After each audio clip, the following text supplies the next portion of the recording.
Welcome sa Cloud B Movie Recap. Ang pelikulang ikukwento natin ngayon ay ang SEAL Team. Nagsisimula ang kwento sa Hanaf Team na binubuo ng isang Dolphin at dalawang military SEAL. Nasa Cape Storm sila na may misyon na tulungan ang Navy na i-disarm ang X-47 death balloon. Nang mapagtanto nila kung gaano kahirap ang misyon, naisip ni Switch na tumawag ng tao upang tumulong sa kanila. Ngunit sinabi ni Sergeant Clegart na kaya niyang tapusin ang hamon na iyon. Upang ma-disarm ang bomba, kailangan lamang niyang putulin ang isa sa mga wire. Matapos gawin iyon, dinala ng tatlo ang balloon papunta sa Navy ship. Ilang minuto ang lumipas at may narinig silang kakaibang ingay. Napagtanto ng crew na malapit nang sumabog ang X-47. Wala na silang magawa kundi tumakbo palayo upang makaiwas sa pagsabog. Ilang sandali lang ay sumabog ang barko. Nahulog si Dolph sa tubig habang ang barko ay bumangga sa mga bato.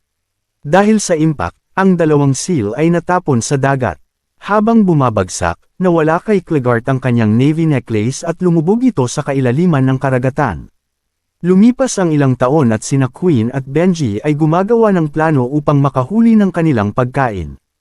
Ang plano nila ay sipresahin ang isang maliit na isda, ngunit agad napansin ng isda ang mga mandaragit at mabilis itong nakatakas. Sinubukan ni Queen na habulin ito ngunit pinigilan siya ni Benji at binalaan tungkol sa panganib na makain ng pating. Narinig ni Geraldo ang kanilang pag-uusap at ipinagyabang na siya ang pinakamatapang na SEAL sa karagatan. Sinabi pa niya na hindi siya natatakot sa mga pating dahil minsan na raw siyang nakatakas mula sa isang aquarium gamit lamang ang kanyang talino. Sa kabila ng babala ni Benji, nagpasya si Queen na subukan ang kanyang kapalaran at lumangoy sa dagat upang hanapin ang isda. Ngunit ang nakita lamang niya ay isang lumang kwintas. Habang hawak niya ito, nakita niya sa refleksyon ang paglapit ng isang malaking great white shark. Natigilan sa takot ang dalawang magkaibigan. Agad silang tumakas ng lapitan ng pating at napagtanto nilang hindi lang isa kundi dalawang pating ang humahabol sa kanila. Matapos ang mabilis na paglangoy, nakatakas si Queen ngunit napansin niyang napapaligiran na si Benji kaya bumalik siya upang tulungan ito. Wala na silang matakbuhan dahil hinati ng mga pating ang kanilang pag-atake. Kaya naisip ni Queen na gamitin ang screw spin upang makatakas. Dahil wala na silang ibang pagpipilian, sumunod si Benji sa plano at nagawa nilang makatakas sa pamamagitan ng pagtalon papunta sa isang isla. Habang ipinagdiriwang ang kanilang tagumpay, hinati ni Queen ang dalawang medalya na nakita niya sa dagat at gumawa ng bagong kwintas. Ibinigay niya ang isa kay Benji. Mula noon, naging tunay na team ang dalawang SEAL. Biglang dumating ang ilang bata na naglalaro sa paligid nila. Lumapit din ang kanilang ina na may dalang mga barnacle para sa hapunan. Nang makita ang pagkain, nadismaya ang mga batang SEAL at tumakbo palayo. Ito na lamang ang pagkain na mayroon ng kanilang komunidad dahil hindi na sila makapanghuli ng isda sa takot na kainin ng mga pating. Nasuklam si Queen sa sitwasyong ito at hinihintay ang araw na makakain muli sila ng isda. Sinubukan ng isang matandang SEAL na pasayahin sila sa pagsasabing malapit na ang sardine run, ang panahon kung kailan makakakain silang lahat ng marami. Sa kalagitnaan ng gabi, habang natutulog ang iba, inamin ni Benji kay Queen na sobrang gutom na siya. Dahil dito, nagpasya si Queen na lumabas muli upang subukan ang kanyang swerte. Ngunit napansin niyang sinusundan siya ng kanyang kaibigan. Ipinakita ni Queen ang kanyang plano na maghanap ng pagkain sa mga lumubog na barko sa paligid ng isla. Habang naghahanap sila, marami silang natagpuan tulad ng isang kahon ng ginto at isang alimango, ngunit wala silang nakitang pagkain. Dahil dito, nagpasya silang lumangoy papalayo upang maghanap sa isang mas malaking barko na lumubog. Ngunit habang nag-iimbestiga sila, dumating si Grimes at ang kanyang mga tauhan. Hinabol sila ng malaking pating at ginamit ng dalawang SEAL ang refleksyon mula sa kanilang mga kwintas upang pansamantalang mabulag ito. Gayunpaman, masyadong mabilis ang Great White Shark at agad silang naabutan. Sa sobrang desperasyon, sinubukan nilang muli ang screw spin upang makatakas. Ngunit sa pagkakataong ito ay hindi pinalad si Benji. Malupit siyang nilamon ng pating at ang patunay nito ay ang kanyang kwintas na naiwan sa matatalim na ngipin ni Grimes. Wasak ang puso ni Queen sa pagkawala ng kanyang matalik na kaibigan. Inatake niya ang pating kahit alam niyang wala siyang magagawa laban dito. Dahil sa galit ng pating, hinabol nito si Queen papasok sa lumubog na barko. Sa kabutihang palad, nakatakas siya ngunit napalibutan siya ng mga tauhan ni Grimes. Ilang sandali pa ay dumating ang pating upang tapusin siya, ngunit hindi alam ng pating na may isang seal sa lumang barkong iyon na may mahusay na kakayahan sa pakikipaglaban.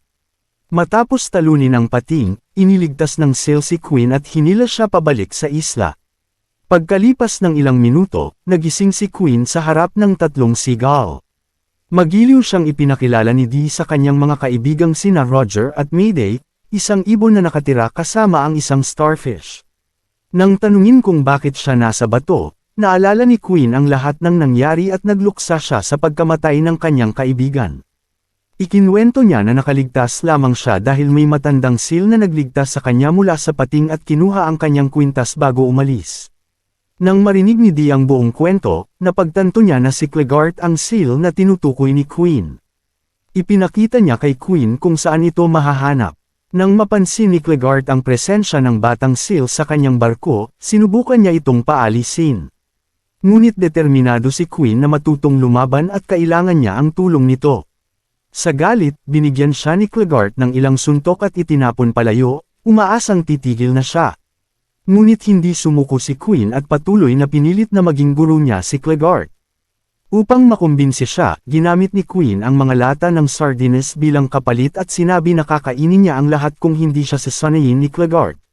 Dahil sa desperasyon ng batang seal, napilitan ng matandang sergeant na tulungan siya. Ipinakita ni Clegart ang barko at ikinwento kung paano siya dating naglingkod sa Navy kasama ang kanyang team. Sinabi rin niya na kung may maaasahang team, posible ang anumang misyon.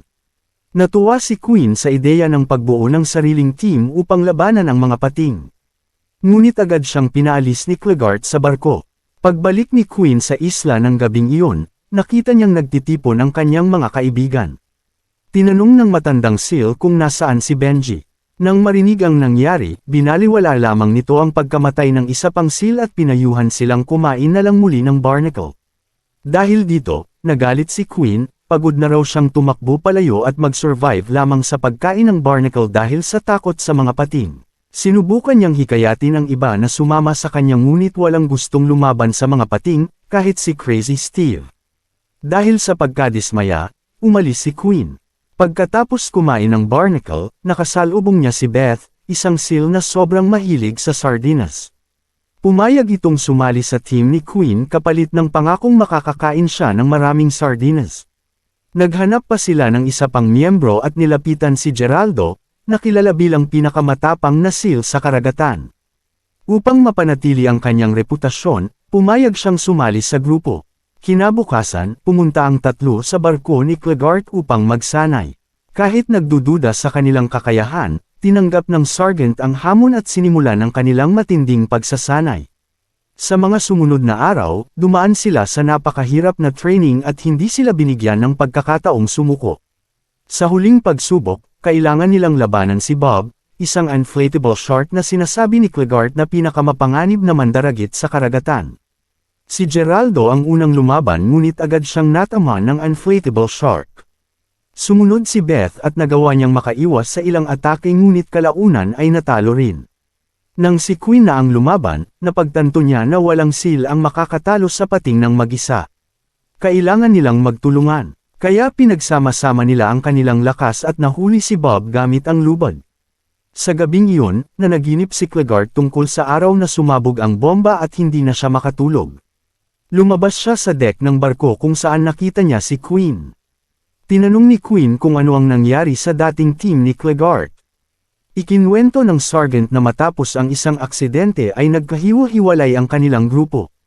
Si Dolph ay napunta sa show business at si Switch, ang eksperto sa kagamitan, ay tila nawalan ng katinuan. Dahil dito, nakumbinsi ni Queen si Clegart na hanapin si Switch at anyayahan itong sumali sa kanilang team. Kinabukasan, habang naglalakbay sila, nakasalubong nila ang pinakamalaking pating na nakita nila. Natigilan sila sa takot ngunit nalaman nila na si Dave ay isang peregrine shark na kumakain lamang ng plankton.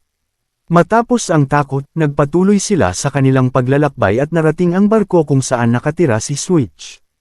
Habang gumagapang sa barko, nagulat si Queen nang tutukan siya ng isang hipon. Ngunit nang makita ni Switch si Clegart, agad niya itong niyakap. Ipinaliwanag ni Clegart na kailangan nila ng mas maraming armas upang labanan ang mga pating. Dahil wala na siyang access sa dating arsenal ng Hanef team, nag-improvise si Switch gamit ang mga bagay sa paligid. Gumawa siya ng napakalalakas na biotech weapons tulad ng shellfish grenades, electric eel rays, pufferfish mines, Barracuda missile na tinatawag na Bar Azuka, at ang pinakamalakas niyang sandata na shrimp gun. Binigyan niya ang kanyang mga bagong kasama ng mga relo upang sabay-sabay silang kumilos. Ipinakita rin niya ang kanyang pinakabagong proyekto na tinatawag na octopus suit. Kapag sinuot ito ng isang seal, nababalutan ang katawan nito ng maraming octopus na nagiging parang armor at nagbibigay ng kakayahang maging invisible. Ngunit nasa development stage pa ito dahil nahihirapan silang panatilihing magkakadikit ang mga octopus. Kinabukasan, sa tulong ng mga seagull, nakita ng bagong team ang isang pating na papalapit sa reef, sinimulan nila ang kanilang pag-atake. Habang sinusubukang alisin ng pating ang mga shellfish, naghagi si Switch ng electric eel na nagpa-short circuit dito. Pagkatapos ay nahuli nila ang pating gamit ang lubid ngunit hinila sila nito sa karagatan. Nakaisip si Queen ng plano na ikulong ang pating sa isang shark cage. Ginamit ni Beth ang sarili bilang pain upang maakit ang pating. Tumalon siya sa tubig at pumasok sa kulungan na malapit sa isang bangkang puno ng mga turista. Dahil sa kanyang laki, nakalusot si Beth sa pagitan ng mga bakal, ngunit natrap ang pating sa loob. Patuloy pa rin itong hamabol hanggang sa bumangga sa mga bato at matabunan. Sa unang pagkakataon, nasaksihan ng mga seal ang kanilang tagumpay laban sa pating. Dahil dito, natakot sina Crunch at Snap at nagpasya silang ipaalam kay Grimes ang nangyari. Ibinunyag nila na ang isa sa mga seal ay may suot na kumikislap na kwintas. Agad na napagtanto ni Grimes na si Queen yun at naghahanap siya ng paghihiganti para sa pagkamatay ng kanyang kaibigan. Dahil natatakot siya na maaaring magsimula ang isang rebelyon laban sa mga pating. Nagpasya si Grimes na pigilan agad ang banta at balak niyang lipulin ang maliit na grupo ng mga seal upang gawing halimbawa sa iba. Ipinadala ng Great White Shark ang kanyang mga tauhan upang ipaalam sa lahat ng pating ang tungkol sa SEAL team. Di nagtagal, nagtipon ang mga pating sa paligid ng Sentinel Rock at pinalibutan ang maliit na grupo ng mga SEAL. Samantala, sina Queen at ang kanyang mga kaibigan ay nagdiriwang sa barko matapos ang kanilang tagumpay nang makatanggap sila ng balita na ang mga pating ay umiikot sa SEAL Island. Ayon sa ulat, galit ang mga mandaragit dahil sa paghihimagsik at balak nilang magsagawa ng malawakang pagpatay. Agad na nais ni Queen na lumangoy papunta roon upang tulungan ang kanyang grupo. Ngunit pinigilan siya ni Clegart at sinabi na kailangan nilang gumawa ng plano at kumilos bilang isang team. Gumuhit si Dee ng larawan upang ipakita ang sitwasyon. Sa loob ng 8 oras ay tataas ang tubig, kaya kailangan nilang mailigtas ang mga seal bago makarating ang mga pating. Ibinunyag ni Switch na mayroon siyang espesyal na formula na nakakaakit ng mga pating. Sa pamamagitan nito ay maaari nilang ilayo ang mga ito mula sa isla. Ngunit upang maisakatuparan ang plano, kailangan nila ng bangka. Sinabi ni Geraldo na may maraming bangka sa daungan malapit sa aquarium kung saan siya dating nakatira. Ikinwento rin niya na iyon ang huling lugar kung saan niya nakita si Jing, ang kanyang tunay na minamahal. Bago simulan ang misyon, sinimulan ng grupo ang countdown sa kanilang mga relo. Ngunit napagtanto ni Geraldo na ang kanyang relo ay hindi nagsasabi ng oras at gumagawa lamang ng napakaingay na tunog. Nang makarating sila sa daungan, nakatagpo nila ang ibang mga seal na nakatira roon. Pinamumunuan ng grupo ni Jing, ang dating kasintahan ni Geraldo, na agad napabagsak si Clegart sa isang suntok. Pagkatapos ay inatake niya si Geraldo at nalaman na nagsinungaling ito sa kanyang mga kaibigan tungkol sa kung paano siya nakatakas sa aquarium. Galit na galit si Jing at sinabi na walang makakaalis doon hanggat hindi nagsasabi ng totoo si Geraldo. Napilitan siyang umamin na ang plano ng pagtakas mula sa aquarium ay kay Jing. Ngunit noong oras na para gawin ito, wala siyang lakas ng loob at si Jing lamang ang nakatakas. Makalipas ang ilang araw, pinaalis siya sa aquarium at bumalik sa dagat, ngunit nang wala si Jing ay tuluyang bumagsak ang kanyang palabas. Nang makita ni Jing na ayaw niyang tumulong, sinabi ni Queen na ang kanyang team ay haharap sa daan-daang pating at malaki ang posibilidad na mamatay sila. Ang pagtulong sa kanila ay maaaring maging paraan upang maparusahan si Geraldo. Nang marinig ito, nagpasya si Jing na tumulong at ipinakita sa kanila kung saan nakatago ang mga susi ng mga bangka. Habang kinukuha ng iba ang susi, sinamantala ni Beth ang pagkakataon upang kunin ang sandwich ng gwardya. Sinundan ng babae ang mga bakas upang hanapin ang magnanakaw. Nang makita nilang papalapit siya, nagtago ang mga hayop sa loob ng isang speedboat at halos hindi sila napansin, ngunit nabunyag sila nang biglang tumunog ang relo ni Geraldo. Agad na kumilos si Clegart at sinubukan ang mga susi bago pa dumating ang mga gwardya. Sa kabutihang palad, napaandar niya ang bangka at mabilis silang umalis patungo sa Sentinel Rock. Pagdating doon, ibinuhos nila ang likido sa tubig upang maakit palayo ang mga pating. Nang mawala ang mga mandaragit, nakatakas ang mga seal na napalibutan at agad na bumalik sa isla. Ngunit nang maubos ang likido, nagsimulang umatake ang seal team sa mga pating bago pa nila mapansin ang pagtakas ng kanilang mga target. Pagdating ng grupo sa isla, isang napakalaking pating ang tumalon papunta sa speedboat. Dahil dito ay nawalan ng kontrol si Clegart at bumangga ang bangka sa mga bato hanggang sa maipit ito. Napansin ni Queen ang isang isda na nagtatrabaho para kay Grimes sa loob ng bangka at nahuli niya ito. Doon niya nalaman na ang pagpalibot sa Seal Island ay isa lamang plano upang maakit sila. Dumating sina Crunch at Snap upang bantayan ang bangka at pigilan ang mga seal na makatakas. Nakaisip si Queen ng plano na gamitin ang mga bagay na nasa bangka upang gumawa ng mga puppet at abalahin ang mga pating habang tumatakas ang grupo. Nagpaiwan sina Geraldo at Jing upang aliwin ang mga pating sa pamamagitan ng isang palabas kung saan ikinwento nila ang kanilang pag-ibig noong nasa aquarium pa sila. Samantala, pinilit ng natitirang team ang nahuling isda na gabayan sila patungo sa pinagtatagwan ni Grimes. Habang papunta roon, nakasalubong nila si Dave at sandaling naabala sa napakalaking isda. Ngunit biglang dumating ang isang great white shark at hinabol sila. Habang tumatakas, naipit si Beth sa mga damong dagat at muntik ng makain. Sa kabutihang palad, ginamit ni Queen ang shrimp gun upang maghulog ng bomba sa pating. Samantala, habang nagpapatuloy ang palabas sa speedboat, nagkabati sina Geraldo at Jing. Nang hilingin ni Snap na maghalikan sila, inutusan ni Jing ang mga pating na tumingin sa ibang direksyon at sinamantala nila ang pagkakataong iyon upang makatakas. Nang muling magsama-sama ang buong grupo, napagtanto nila na hindi magiging madali ang paglapit sa pinagtatagwan ng kalaban. Kaya nagpasya si Queen na gamitin ang octopus suit upang makapasok ng hindi napapansin. Sa ganitong paraan, narinig niya ang talumpati ni Grimes at nalaman ang kanilang plano. Bawat taon ay nagkakaroon ng sardine run kung saan maraming seal ang naghahanap ng pagkain. Tuwing nangyayari ito, sinasamantala ng mga pating ang pagkakataon upang magpakasaya sa pangangaso. Ngunit sa pagkakataong ito, balak ni Grimes na tipunin ang lahat ng pating upang sabay-sabay na ubusin ang lahat ng seal at walang matitirang makakatakas. Natakot si Queen at sinubukang umalis ng hindi napapansin. Ngunit ang isdang nahuli niya ay nakawala at ibinunyag ang kanyang kinaroroonan.